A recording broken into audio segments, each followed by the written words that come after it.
7 তারিখ বাজেট অধিবেশন শুরু হবে। আল্লাহ আমাকে বাঁচায় রাখলে, তৌফিক দিলে, ওই দিনই আমি এই বিষয়টা সামনে নিয়ে আসবো ইনশাআল্লাহ। আমি আপনাদেরকে কথা দিচ্ছি, আমরা এই নিয়ে রাজপথে আসি, আমরা এই নিয়ে সংসদে থাকবো আর হাসপাতালে যাবো।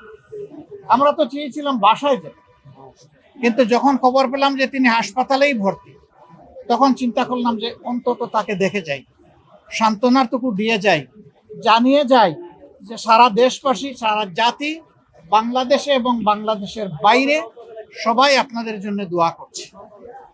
উনি বড় আক্ষেপ করে বললেন যে এই দোয়া কি চেয়েছিলাম এইভাবে? আমি বললাম না, এইভাবে চান নাই, কিন্তু আপনি যা চাইছেন তার চাইতে এই ক্ষেত্রে আল্লাহ আপাতত আপনাকে বেশি দিয়েছে।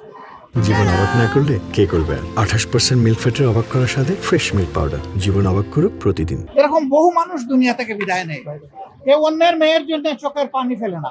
আমার তো পড়েছে, এবং আমি বিশ্বাস করি আমার মতো লাখো মানুষের পড়েছে। লাখো মায়ের চোখ থেকে পানি ঝরেছে, বাবার চোখ থেকে পানি ঝরেছে, ভাইয়ের চোখ থেকে পানি ঝরেছে। কিন্তু এরকম দুষ্কৃতিকারীরা এগুলা করবে আর আমরা চোখের পানি ফেলবো, এটা আমরা চাই না। আমরা চাই এই সংস্কৃতি একদম বন্ধ হোক। ইনশাআল্লাহ আপনারা দোয়া করবেন।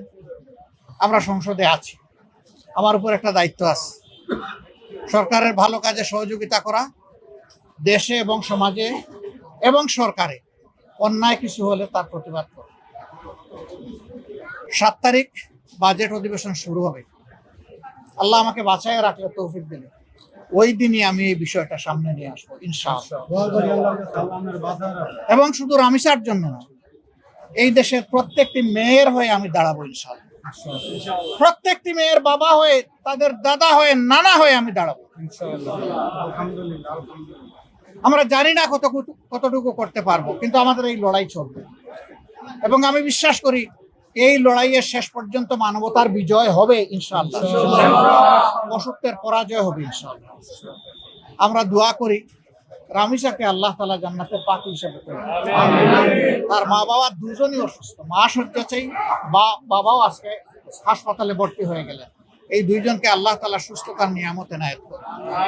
তার একটা মাত্র বোন, অকচি মেয়ে, বয়স কত, কিভাবে তার বুকটা ধরায় রাখবে?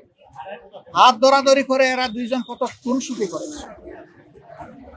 সেই ছোট বোনটাই চলে গেল ওরে দুনিয়ায় রেখে, ও সহ্য করবে কিভাবে? আল্লাহ তাআলা বলেও সবর করার তৌফিক দান করুন। আপনারা যারা এই ঘটনায় ব্যথিত হয়ে তাদের প্রতি সমবেদনা জ্ঞাপন করেছেন এবং দর্শক খুনির প্রতি ধিক্কার এবং নিন্দা জ্ঞাপন করেছেন, আপনাদেরকে আমি অন্তরের অন্তঃস্থল থেকে ধন্যবাদ জানাই। আমি বলবো যে নীরবে শুধু ধিক্কার এবং নিন্দা নয়, আসুন এই ব্যাপারে আমরা সোচ্চার হই, সরব হই। আমি আপনাদেরকে কথা দিচ্ছি, আমরা এ নিয়ে রাজপথে আসি, আমরা এ নিয়ে সংসদে থাকবো, এবং এ নিয়ে রাজপথে আপনাদের সাথেও আমরা থাকবো ইনশাআল্লাহ। এদেশ আমাদের, এদেশকে, এই সভ্যতাকে, এই সংস্কৃতিকে, এই মানবতাকে জাগিয়ে তোলা, বাঁচিয়ে রাখা আমাদের সকলের সম্মিলিত দায়িত্ব। আল্লাহ তাআলা এই দায়িত্ব আমাদেরকে পালন করার তৌফিক দান করুন।